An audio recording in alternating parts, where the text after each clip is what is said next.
Hi hello welcome to టీవీ24. పవన్ కళ్యాణ్ గారు ఏది చేసినా సరే శాశ్వత పరిష్కారానికే చూస్తారు.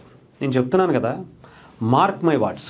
నేను ఇప్పుడు చెప్పబోయేటువంటి ఈ ప్రాజెక్టు గనక అయితే దేశ చరిత్రలోనే పవన్ కళ్యాణ్ గారు లాంటి నాయకుడు నాకు తెలిసి ఇంకొకళ్ళు పుడతారో లేదో తెలియదు, కానీ చరిత్రలో నిలిచిపోతారు అనటంలో ఎటువంటి సందేహం లేదు. ఇదే చెప్తున్నాను కదా, ఇదే టైటిల్ కూడా. చరిత్రలో నిలిచిపోతారు పవన్ కళ్యాణ్ గారు ఈ ప్రాజెక్ట్ అయితే. అంత బలంగా ఎందుకు చెప్తున్నానంటే ఇది చిన్నదే, అంటే దీని గురించి కొంచెం క్లియర్గా చెప్పేటువంటి ప్రయత్నం చేస్తాను. గ్రేట్ గ్రీన్ వాల్ అని చెప్పేసి పవన్ కళ్యాణ్ గారు ఒక ప్రాజెక్టుని ఆయన గుండెల మీద కాదు భుజాల మీద మోస్తూ గుండెల్లో పెట్టుకుని చేస్తున్నటువంటి కార్యక్రమం ఇది. 2030 కల్లా ఇది 100% పూర్తి అవ్వాల్సిందే అని ఒక కంకణం కట్టుకుని ఆయన తిరుగుతున్నటువంటి పరిస్థితి. అటవీ శాఖకి సంబంధించినటువంటి అధికారులతో పవన్ కళ్యాణ్ గారు అటవీ శాఖ మంత్రిగా ఒక రివ్యూ నిర్వహించారు. ఈ గ్రేట్ గ్రీన్ వాల్ అనేటువంటి కాన్సెప్ట్ గురించి చాలా లోతైన విశ్లేషణ, సాధ్య అసాధ్యాల గురించి ఇప్పటికే చాలాసార్లు పలు దఫాలుగా చర్చలు జరుపుకుంటూ వచ్చారు. దీని అమలుపై చేసేటువంటి ప్రక్రియ గురించి నిన్న ఫైనల్ డెసిషన్కి వచ్చినట్టుగా కనిపిస్తుంది. అది చాలా బాగా అనిపించింది. చాలాసార్లు మాట్లాడాను దీని గురించి. ముఖ్యంగా టీవీ24లో మనం కూడా గతంలో చేసాం కూడా. మడ అడవులు అని చెప్పేసి, మడ అడవుల యొక్క ప్రాముఖ్యత పవన్ కళ్యాణ్ గారు చెప్పే వరకు కూడా మన రాష్ట్ర ప్రభుత్వాలకి, నాయకులకి, ప్రజలకే సరిగ్గా తెలియనటువంటి పరిస్థితి ఉంది. మడ అడవులు అనేవి ఏం చేస్తాయి, అసలు అవి మన దేశానికి, మన రాష్ట్రానికి, భూమికి, మానవులకి ఎలాంటి ఉపయోగం జరుగుద్ది అనేటువంటిది చాలా క్లియర్గా పవన్ కళ్యాణ్ గారు కొన్ని వీడియోల రూపంలో చేసుకుంటూ వచ్చారు. అవి అంతరించిపోవటం అనేది మనం చూపిస్తూ ఆయన చూపించినటువంటి పరిస్థితులు కూడా మనం చూసాం. ఎలక్షన్స్కి ముందే ఆయన అధికారంలోకి వచ్చిన తర్వాత అటవీ శాఖ మంత్రిగా ఆయనకి అవకాశం వచ్చింది. ఏదైతే దాదాపు మన దేశానికి ఒక గొప్ప వరంగా, మన రాష్ట్రానికి ఆంధ్రప్రదేశ్కి ఇంకొక గొప్ప వరంగా ఆంధ్రప్రదేశ్ తీర ప్రాంతాన్ని మనం చూస్తున్నామో, ఆ తీర ప్రాంతాన్ని ప్రొటెక్షన్తో పాటు ఉపాధి అవకాశాలను కూడా ఈ గ్రేట్ గ్రీన్ వాల్ అనే దాని నుంచి తీసుకురాబోతున్నారు పవన్ కళ్యాణ్ గారు. ఇది సౌత్ ఆఫ్రికాలో అసలు 100కి 100% సక్సెస్ అయ్యి వాళ్ళ జీవితాల్లో వెలుగులు తీసుకొచ్చినటువంటి ఈ ప్రాజెక్ట్ని ఆంధ్రప్రదేశ్లో, దేశంలో మొట్టమొదటిసారి ఆంధ్రప్రదేశ్లో పవన్ కళ్యాణ్ గారు మాత్రమే తీసుకున్నటువంటి నిర్ణయంగా మనం చూడొచ్చు. ఇది చిన్నదే, అంటే చాలా చిన్న చిన్న పనులు అయ్యానంటే పెద్ద బడ్జెట్ కూడా అవ్వదని కూడా అంటున్నారు. అయినా కూడా దీనికి ఖర్చు పెట్టినా కూడా పర్లేదు, ఎందుకంటే దాని గురించి కూడా చెప్తాను.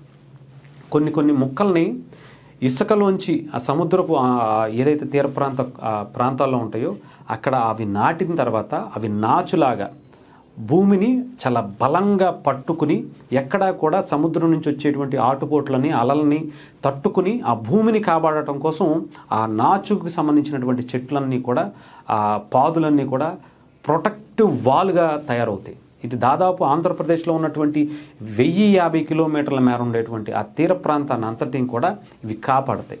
అలాగే దీనిపైన గతంలో మనం చూసుకోవచ్చు, మడ అడవులకి సంబంధించిన మడ చెట్లన్నీ కూడా మీరు చూస్తే కనుక చాలా క్లియర్గా లోతుగా వెళ్తాయి.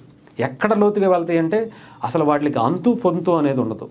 భూమి ఎంతవరకు దానికి ప్రొటెక్ట్ చేయగలుగుతుందో, అది చాలా చెట్లు మనకి సముద్రపు నీటితో, అంటే ఉప్పు నీటిలో బ్రతికేటువంటి అవకాశం ఉండదు. బట్ ఈ నాచు చెట్లు, అలాగే ఈ మడ అడవులకి సంబంధించినటువంటి చెట్లు కూడా చాలా బలంగా కాపాడతాయి.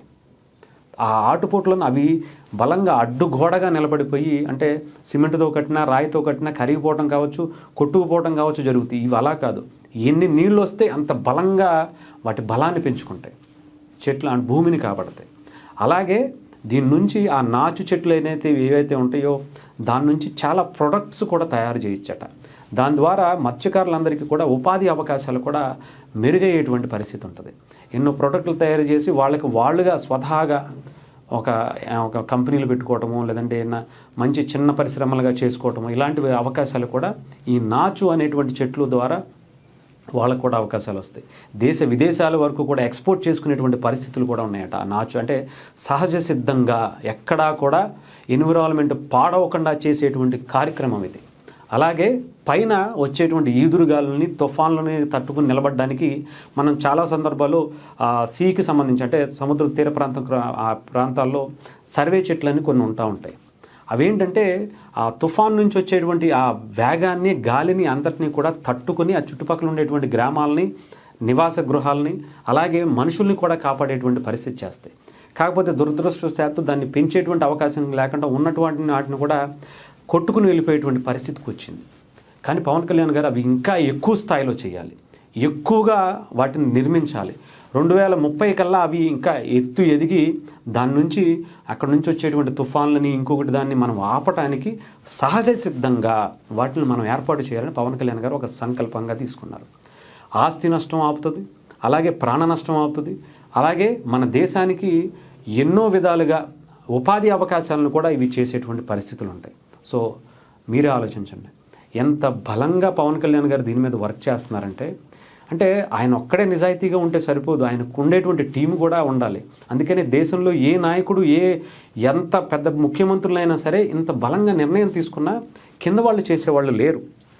అందుకే పవన్ కళ్యాణ్ గారు ఏం చేశారంటే, ఆయన ఆ శాఖకి సంబంధించినటువంటి రాగానే అక్కడ ఉండేటువంటి టీంని, నిజాయితీ పరులని, చాలా బలంగా ప్రజల కోసం పనిచేసేటువంటి వ్యక్తుల్ని, ఎక్కడా స్వలాభం కోసం కాకుండా ప్రజల కోసం పనిచేసేటువంటి వ్యక్తుల్ని, రిటైర్ అయిపోయిన వాళ్ళని కూడా సలహాదారులుగా తీసుకొచ్చుకొని పెట్టుకుని చాలా కార్యక్రమాలు చేస్తున్నారు. ఈవెన్ అలాంటి నిజాయితీ పరులు వీళ్ళందరూ కలిసి ఉన్నారు కాబట్టే ఇప్పుడు ఆంధ్రప్రదేశ్కి ఒక గొప్ప అరుదైనటువంటి అవకాశం ఈ గ్రేట్ వాల్ ద్వారా కనిపిస్తుంది, గ్రేట్ గ్రీన్ వాల్ ద్వారా. నిజంగా చెప్తున్నాను కదా, ఇది కనుక ఆంధ్రప్రదేశ్లో పూర్తయిందా, అందుకనే చెప్తున్నా, పవన్ కళ్యాణ్ గారు ఏది చేసినా శాశ్వత పరిష్కారమే చేస్తారు తప్ప నార్మల్గా చేయరు.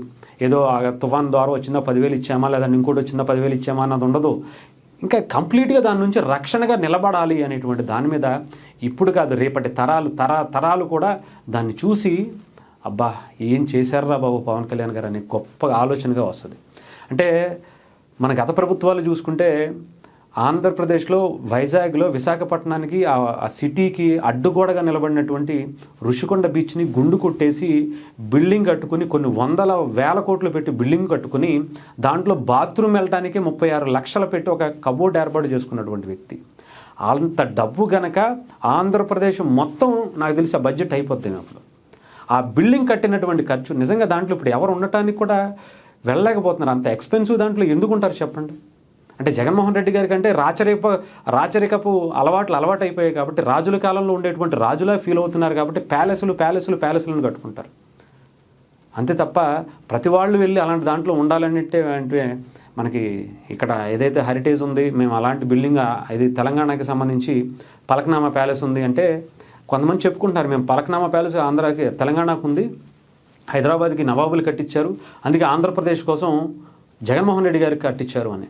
అయితే నవాబులు జగన్మోహన్ రెడ్డి గారు ఇద్దరూ ఒకటే అనమాట, ఇద్దరు కూడా రజాకారులే అనమాట. ఆలోచించుకోవాలి, అర్థమైందా? మనం నిజంగానే అలాగే కనిపించింది. అయితే బాత్రూమ్ వెళ్ళేటువంటి కబోర్డుకి 36 లక్షలు ఖర్చు పెట్టడం ఏంటండి? ఎంతమంది జీవితాలు అంటే ప్రజల సొమ్ముతో ఎంత ఎంజాయ్ చేస్తూ ఎంత రాచరికపు పోకడలు ఆయన చూసుకొని పోతున్నారో, ఆయన ఇంకోసారి అవకాశం వస్తే అక్కడ ఎలా ఎంజాయ్ చేసేవాళ్ళు ఊహించుకోండి.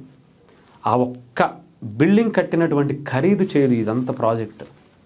దేశం అంటే రాష్ట్రం మొత్తం ఆ సీ క్యారిడర్ అంతా కూడా అలా ప్రొటెక్టివ్ వాళ్ళుగా నిలబడదు. ఎన్నో వందల జీవితాలకి ఉపాధి కల్పించేటువంటి పరిస్థితి ఉంటుంది.